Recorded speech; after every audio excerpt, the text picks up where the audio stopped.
Hello students, welcome to EPG Pathshala. I am Dr. Ayushi Paliwal from University of Delhi. So students, today we are going to discuss the module Why do some properties changes at nanoscale from the paper Physics at Nanoscale. So students, let us start with the learning objectives of this module. First, we will discuss the dominance of electromagnetic forces at nanoscale. Secondly, the quantum mechanics at nanoscale, their key concepts. Thirdly, we will discuss the change in the properties of matter at nanoscale. So, let us discuss a brief introduction about the module. There are different properties of the fundamental forces. First interaction which we are going to discuss is a strong interaction. It is very strong but very short-ranged. It acts only over the ranges of the order of 10 to the power minus 13 centimeters and is responsible for holding the nuclei of atoms together. It is basically attractive but can be effectively repulsive in some circumstances. Second kind of force is electromagnetic forces. It causes the electric and magnetic effects such as the repulsion between like electric charges or the interaction of bar magnets. It is long-ranged but much weaker than the strong force. It can be attractive or repulsive and act as only between the pieces of matter carrying the electric charge. Next kind of force which we are going to study is a weak force. It is responsible for radioactive decay and neutrino interactions. It has a very short range and as its name indicates, it is very weak. Next is the gravitational force. It is weak but very long ranged. It is always attractive and it acts as between any two pieces of matter in the universe since mass is the source. Now students, as you can see from this table that there are four basic forces. These are gravitational, electromagnetic, strong and weak nuclear forces. The strong and weak nuclear forces, they are typically short-range interactions and are mostly considered for internuclear interactions and therefore will be neglected in this discussion. The gravitational force is a long-range attractive force between the two masses and is directly proportional to the masses of the two objects and inversely proportional to the square of the distance between the objects. Because the mass of nanoscale objects is so small, the force of gravity has a very little effect on the attraction between the objects of this size. Electromagnetic forces may be attractive or repulsive based only on their charge and magnetic properties and are not affected by the masses. Therefore, magnetic and electrostatic forces are very important in deciding the physical and chemical behavior of materials at the nanoscale. The dominance of electromagnetic forces. The gravitational forces, they are proportional to the masses of the bodies in action and hence negligible at nanoscale. And students, as we all know, that the gravitational force is proportional to the product of the masses m1 and m2.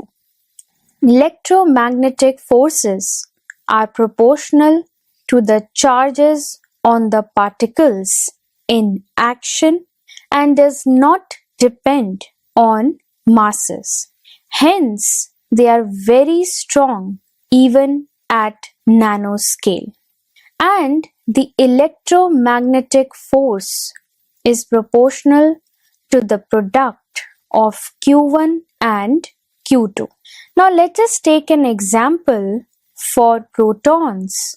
The electromagnetic forces is approximately equal to 10 to the power 16 times the gravitational force. So the electromagnetic forces dominates over any other kind of force. Why quantum mechanics is needed? Classical mechanical models explain phenomena at the bulk scale, but they break down when dealing with the very small objects and at nanoscale. At the nanoscale, there are many phenomena that cannot be explained by classical mechanics, and these are the quantization of energy, wave-particle duality, tunneling, uncertainty in measurement, and therefore quantum mechanics needs to be invoked. So, some of the topics or the phenomena which are explained by quantum mechanics are photoelectric effect, Compton effect, atomic spectra, double slit experiment, and heat capacity of solids. Quantum mechanics and nanoscale physics, their key concepts. So students, first we will discuss the wave-particle duality of light and matter. Classical mechanical model explain the phenomena at the bulk scale, but it breaks down when dealing with the very small objects and at nanoscale. At the nanoscale, there are many phenomena that cannot be explained by classical mechanics, and therefore quantum mechanics needs to be invoked. So here we cover a few concepts of quantum mechanics needed to explain the physics at nanoscale. In 1690, Christian Huygens theorized light as the wave, but in 1704, Isaac Newton theorized that light was made up of small particles. However, neither a all-particle theory nor a all-wave theory could explain all of the phenomena associated with light. So the wave picture could explain phenomena such as reflection, interference, and polarization, but failed to account for others such as photoelectric effect. Photoelectric effect. The photoelectric effect was explained by Albert Einstein and is observed when the light falls on the surface of a metal, knocking out the electrons in the process. This is clearly explained in this figure. This effect can, however, be completely explained by considering the light to be made up of particles known as photons, and then considering the collisions between the photons and the electrons. Subsequently, scientists begin to treat light as both a particle and a wave, and depending on the experiment you perform. So we see light behave in one of these two ways. This duality was further extended to matter and small particles such as electrons. De Broglie came up with a relation for the wavelength of such matter waves given by lambda is equal to h by p, where h is the Planck's constant and p is the momentum of the particles, that is p is equal to mv.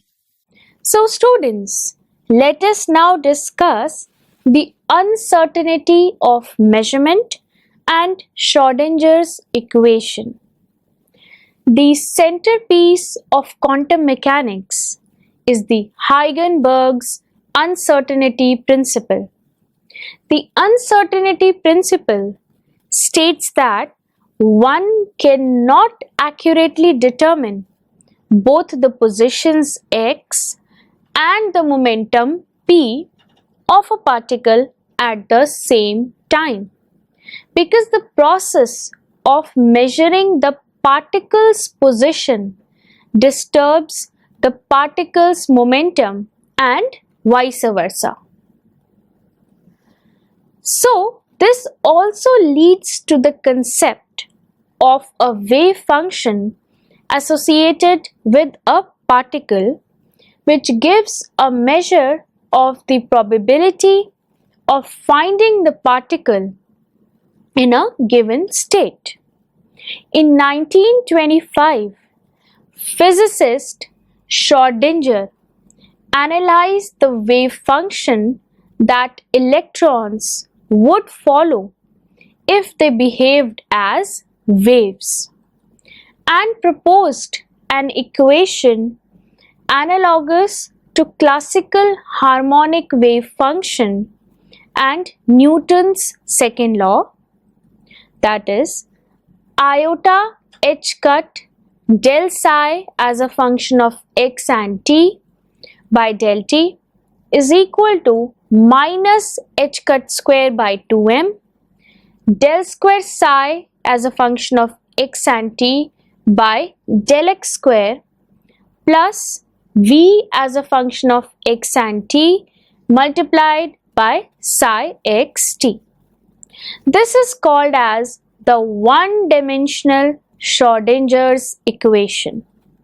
Here h cut is equal to h by 2 pi, where h is the Planck's constant, m is the electron's mass, and v is the potential energy of the electron.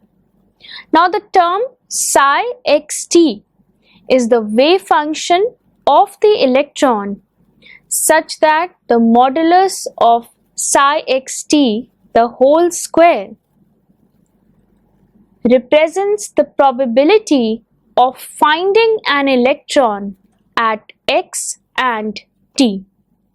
Now in 3 dimensions, this Schrodinger's equation can be written as iota h cut del psi x y z t divided by del t equal to minus h cut square by 2m the whole multiplied by del square psi xyz t by del x square plus del square psi xyz t by del y square plus del square psi xyz t by del z square plus v as a function of x, y, z, t multiplied by psi x, y, z, t.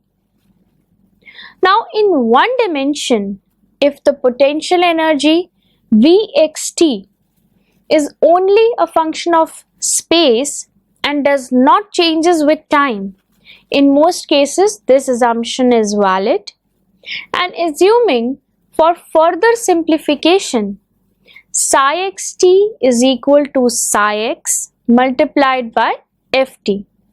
Now substituting this back into the Schrodinger's equation, we get minus h cut square by 2m multiplied by del square psi by del x square plus Vx psi is equal to E psi, where the constant E turns out to be the total energy of the particle. Now we consider a few simple solutions to the Schrodinger's equation. Free electrons. Now here we are discussing the Schrodinger equation for free electrons. This implies that for the free electrons, the Vx is equal to 0 for all values of x. Hence, the Schrodinger's equation can be written as del square psi by del x square plus 2me by h cut square multiplied by psi is equal to 0. Because the energy E must always be positive, we assume k square equal to 2me by h cut square. Now solving the second order differential equation, we get the general solution as psi x is equal to a exponential of iota kx plus b exponential of minus iota kx. Including the time dependence, we find that the solutions represents the travelling waves in the positive and the negative x directions. The energy E is equal to h cut square k square by 2m. Comparing with the results from classical mechanics, where the kinetic energy is given by p square by 2m, we find that the momentum p is given by h cut k, which is nothing but the de Broglie's equation. Now if we'll plot the total energy E as a function of k, we obtain a parabolic relationship. This is also called as the dispersion of free electrons. Now considering not the free electrons but the electrons in a potential well, and that too the infinite well. An infinite potential well has zero potential inside and infinite outside the well, and this is described by Vx is equal to infinity if x is less than 0. It is equal to 0 if x ranges from 0 to a, and it is again infinity if x is greater than equal to a. Inside the potential well, the electrons behaves as the free particles, and outside the potential well, the probability of finding an electron is 0 due to the infinitely high barriers. Therefore, psi 0 is equal to 0 and psi a equal to 0. Within the well, the solutions are given by psi is equal to a exponential iota kx plus b exponential minus iota kx. Now, as the wave function must be continuous at the boundaries, we get psi 0 must be equal to a plus b, and this is equal to 0, which implies b is equal to minus a. And psi a, that is putting the value of x equal to a in psi x, we get a exponential iota ka plus a exponential minus iota ka should be equal to 0, which implies that b is equal to minus a. Now this leads to the two equations, and these are 2 iota sine of ka is equal to 0 and E is equal to n square h square by 8ma square. And by normalizing the wave function such that the probability of finding the electron over all space is 1, we get psi x is equal to root of 2 by a multiplied by sine of kx. Here n is equal to 1, 2, 3, 4, etc. It is an integer and we call it the quantum number. From this equation, it is clear that the energy of an electron inside an infinite well can only be at some finite and discrete levels as opposed to that of a free electron. So the quantization of the energy levels is a direct result of the Schrodinger's equation and the continuity of the wave function. Unlike classical mechanics, where a particle or the object can take any value of energy, in quantum mechanics, the energy of an electron can only have a quantized value. The potential and the quantization. As we already know that the energy levels are quantized for an electron in an infinite potential well, and the energy is equal to n square h square by 8ma square, and the difference between the two adjacent energy levels is given by delta E is equal to En plus 1 minus En is equal to 2n plus 1 multiplied by h square divided by 8ma square. So, as the size of the potential well A decreases, the energy level spacing decreases. Therefore, large values of A, we can consider the energy levels to be continuous rather than discrete, as the spacing becomes vanishingly small. In other words, when the feature size is large, quantum mechanical predictions agree with the classical results. This is also known as the Bohr's correspondence principle. So as you can see over here that there are different wave functions corresponding to the quantum number n equal to 1, that is psi 1, n equal to 2, psi 2, n equal to 3, psi 3. and correspondingly we have the probability psi1 square, psi2 square and psi3 square. Now the hydrogen atom is the best example for an electron in a potential well. So here there is a proton around the nucleus and one electron is revolving around the nucleus.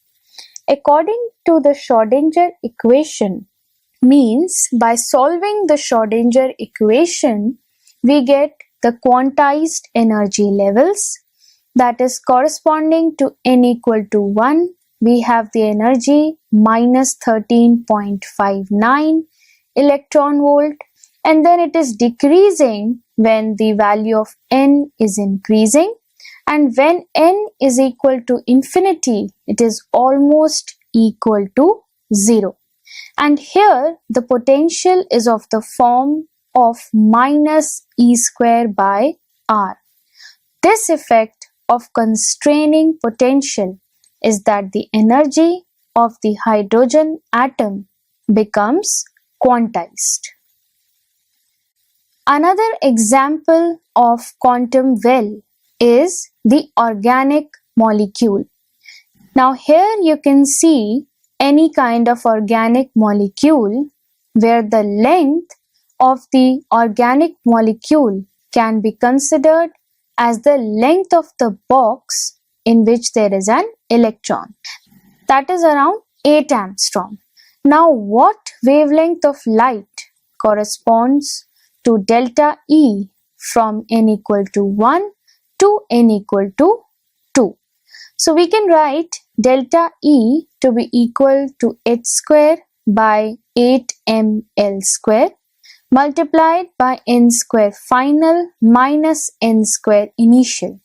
Now putting the value of L equal to 8 angstrom and n final to be equal to 2 and n initial to be equal to 1, and then we get the energy as 2.8 multiplied by 10 to the power minus 19 joules, which is approximately equal to 680 nanometers.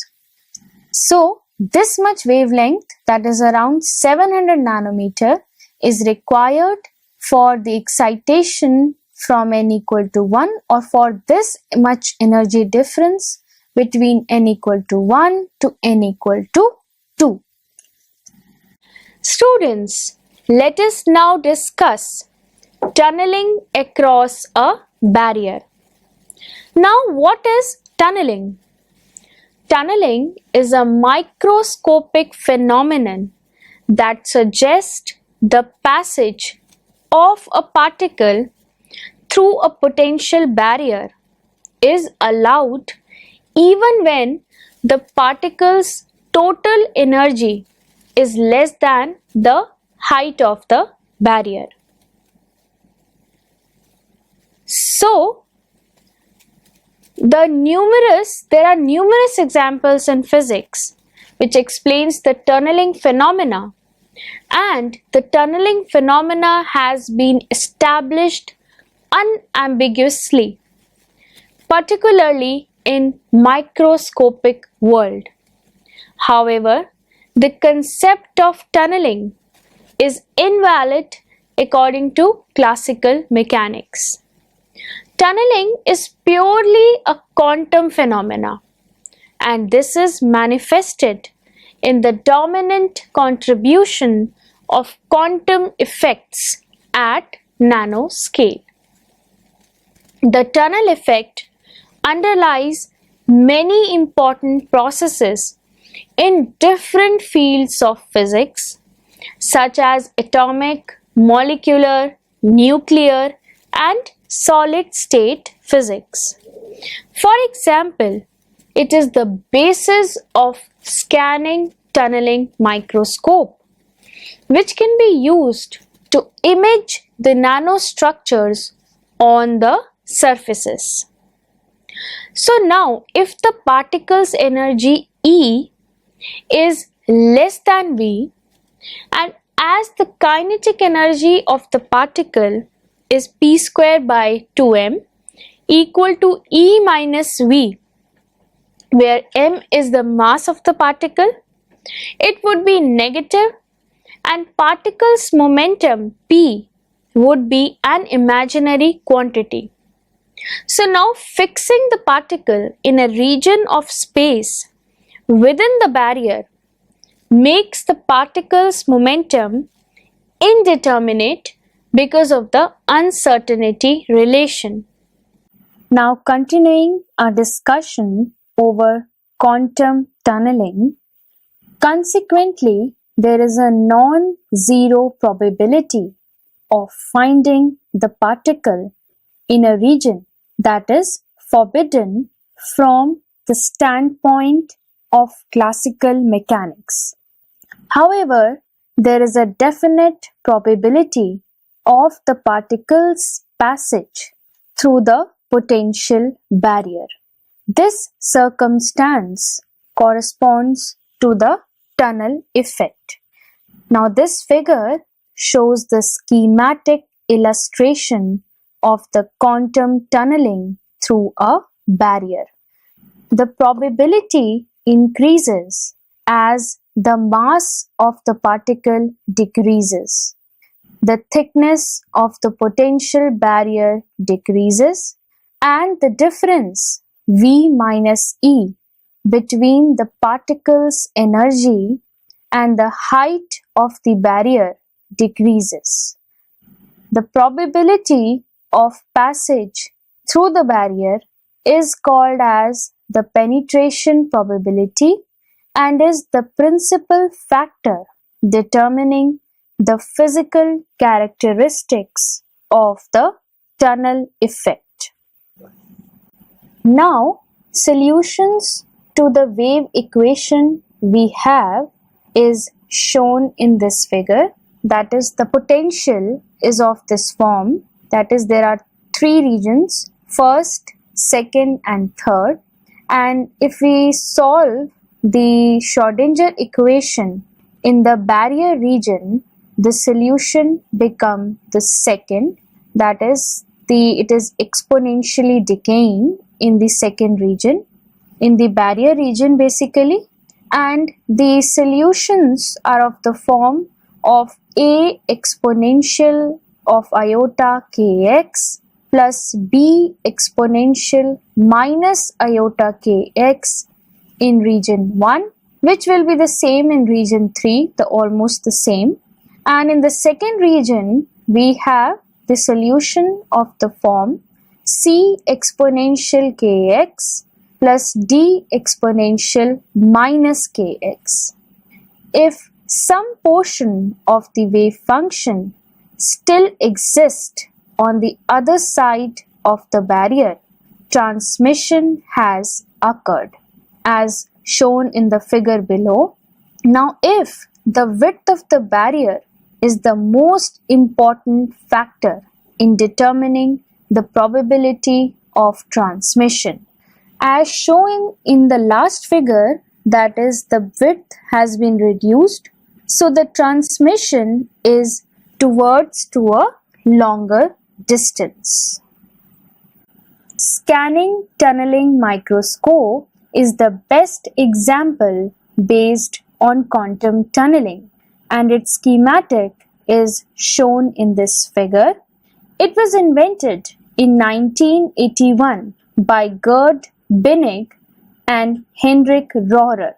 Now here, when a metal tip, which is usually made of tungsten or platinum iridium, is brought within 0.4 to 0.7 nanometer of the sample, electrons tunnel across the gap and create a current in the tip.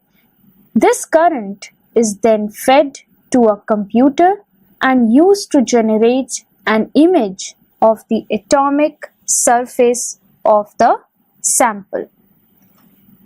So students, these are some of the images which are being created and viewed by STM for manipulating atoms and studying the surface morphology of the films.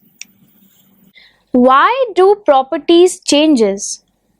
When we look at the nanomaterials, there are four important distinctions from the bulk materials. Due to the small mass of the particles at nanoscale, gravitational forces are negligible, and instead the electromagnetic forces are dominant in determining their behavior. Nanoparticles tend to have a very large surface area to volume ratio. So at nanoscale, to describe the motion and energy, quantum physics takes over the classical physics, and concepts such as tunneling, quantum confinement, and energy quantization, they become important. Random Brownian molecular motion becomes more important at nanoscale. So as explained earlier, the results of these effects leads to a very interesting and different physics being studied at nanoscale. So students, let us summarize what we have learned in this module. First, the electromagnetic forces, they are very important in deciding the physical and chemical behavior of the materials at nanoscale. Second, the photoelectric effect can be completely explained by considering the dual nature of light, that is, to be made of particles known as photons, and then considering collisions between photons and electrons. Lastly, we studied the quantization of energy levels. It is a direct result of the Schrodinger's equation, and the discrete energy levels, they were estimated for free electrons and electrons in an infinite potential well. Next, we studied the tunneling phenomena, which is purely a quantum phenomena, and this is manifested in the dominant contribution of quantum effects at nanoscale. So due to various effects, various properties of the material changes when studied at nanoscale. Thank you.